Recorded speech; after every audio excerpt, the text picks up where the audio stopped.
બગદાણાના નવનીત બાલદિયા પર થયેલા હુમલા બાદ હવે એસઆઈટીની રચના થઈ ગઈ છે.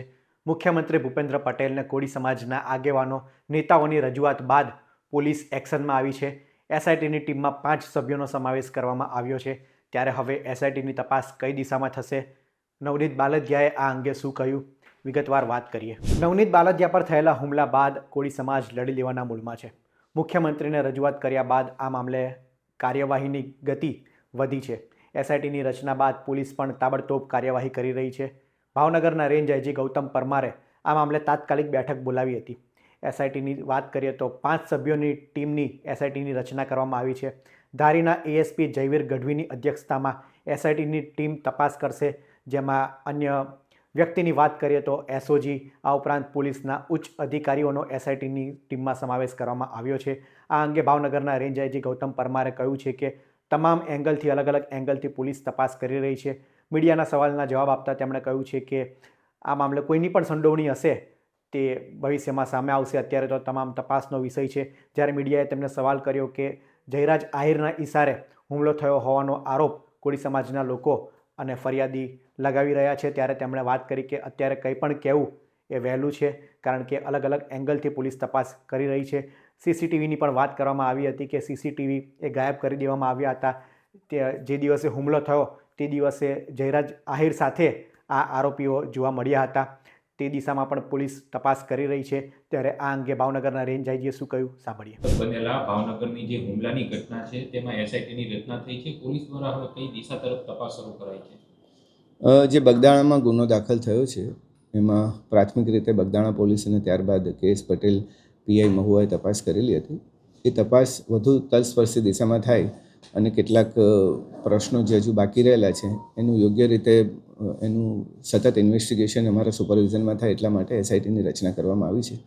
જેમાં ધારી એએસપી જયવીર ગઢવીને એમાં અધ્યક્ષ બનાવવામાં આવે છે અને બોટાદ એલસીબીના માણસો તથા એસઓજીના પીઆઈને પણ આમાં સભ્ય બનાવવામાં આવે છે.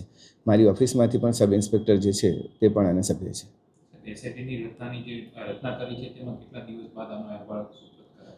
હજી આજે કામગીરી શરૂ કરી છે. દરેક પાસાઓની એફઆઈઆરથી લઈને બાકીના કેટલા સ્ટેટમેન્ટ છે બધાનું હજી વિશ્લેષણ કરવામાં આવશે.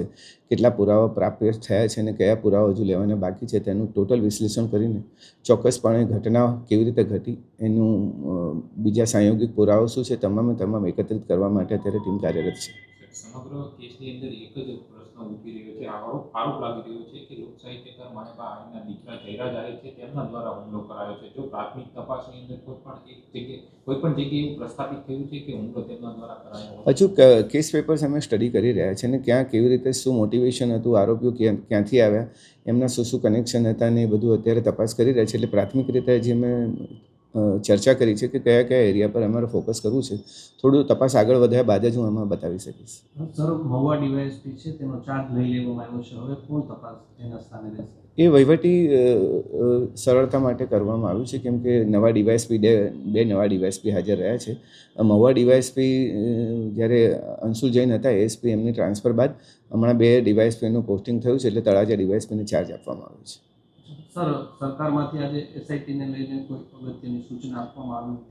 એસઆઈટીની રચના અત્યારે અહીંયાથી થઈ છે. આઈજી ઓફિસે અમે નક્કી કરેલું હતું કે આની તલસ્પર્શી તપાસ થવી જોઈએ અને મારા લેવલ પર અમે નક્કી કર્યું છે કે હવે તપાસ મારા સુપરવિઝનમાં થાય. સર, ફરિયાદી છે નવનીત બાલદિયા, તેનું કહેવું છે કે જે બગદાણાનું એક ગેસ્ટ હાઉસ આવેલું છે ત્યાં પણ આરોપી લાંબો સમય સુધી રોકાયા હતા. તેના સીસીટીવી ફૂટેજ છે તે પણ ડિલીટ થઈ ગયા છે. પોલીસ સહકાર નથી આપતી તેવું કહી રહ્યા છે. ના, હવે આવા પ્રશ્નો નહીં રહે. અમે તમામ તલસ્પર્શી બાબતોની તપાસ કરીશું. એસઆઈટીની રચના બાદ નવનીત બાલદિયાની પણ પ્રતિક્રિયા સામે આવી છે. નવનીત બાલદિયા શરૂઆતમાં પોલીસની કામગીરી પર સવાલ કરતા હતા અને કહેતા હતા કે તેમના કહ્યા પ્રમાણે ફરિયાદ લેવામાં નથી આવી. ત્યારે હવે એસઆઈટીની રચના બાદ નવનીત બાલદિયા કહી રહ્યા છે કે હવે તેમને વિશ્વાસ છે, તેમને ન્યાય મળશે. તેમણે વિશ્વાસ વ્યક્ત કર્યો છે. ત્યારે આગામી સમયમાં એસઆઈટીની તપાસ કેવી રહેશે તે જોવું રહ્યું. અમારો કોળી સમાજ ગાંધીનગર ખાતે મંત્રી શ્રી પુરુષોત્તમભાઈ સોલંકીને નિવાસ સ્થાને ન્યાય અપાવવા માટે સીએમ સાહેબ સાથે મુલાકાત કરેલ. ત્યારબાદ તાત્કાલિક સરકારશ્રીએ એસઆઈટીની રચના કરી. એટલે મને વિશ્વાસ છે કે મને ન્યાય મળશે. આથી સમાજના આગેવાનોને, ધારાસભ્યશ્રીઓ સાંસદશ્રીઓ, મંત્રીશ્રીઓ અને સરકારશ્રીનો હું આભાર વ્યક્ત કરું છું.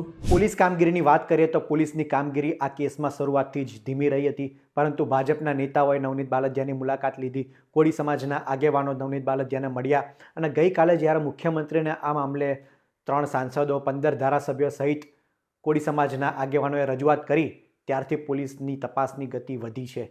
ત્યારે હવે એસઆઈટીની તપાસ એ ક્યાં સુધી પહોંચે છે, શું જયરાજ આહિરનું આમાં સંડોવણી સામે આવે છે કે કેમ, તે જોવું રહ્યું. આ અંગે આપનું શું માનવું છે તેમને કોમેન્ટમાં જરૂર જણાવશો. આ વિડીયો ગમ્યો હોય તો લાઇક, કોમેન્ટ, શેર કરજો. ધન્યવાદ.